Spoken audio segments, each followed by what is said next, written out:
የውሽሚቷ እንግዲህ ከዚህ በኋላ ያንተ መጫወቻ አይደለሁም የምትልበት ጊዜ 3 ቀን ነበረ። እሱም አብቅቷል። እንግዲህ ወደ ውሽምነቷ ወደ ማቆያነቷ ተመልሳለች። አበጋዝም እንግዲህ ወደ በፈለገበት የሚያገኝበት ስሜቱን የሚያብርድበት ቦታ ተመልሷል ነው የምላቸው። እንግዲህ ሩትዬን እኮ ማለት ነው እስካሁን ድረስ ተሸንፈው እንደዚህ ተንበርክኮ ይቅርታ ያጠየቃት ለምን እንደሆነ ታውቃላችሁ?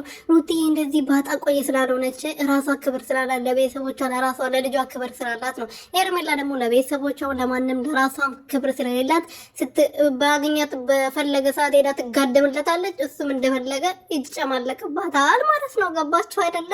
ሰላም ሰላም ቤተሰቦቼ እንዴት ናችሁልኝ? እኔ ያለው እግዚአብሔር ይመስገን ሰላማችሁ ብዝት ይበልልኝ። ለዚህ ቻናል አዲስ የሆናችሁ ሰብስክራይብ ያደረጋችሁ ቤተሰቡ ነው። እንግዲህ ሄርሜላና አብርሃም ተታርቀናል፣ ሰላም ፈጥረናል። እኔን ከዚህ በኋላ እገዛለታለሁ እሷም ትገዛልኛለች በማለት እንግዲህ ሰላም ፈጥረናል ብሎ መጥተዋል። ምላችሁ ሰበር ዜና ነው የዛሬው ዜና።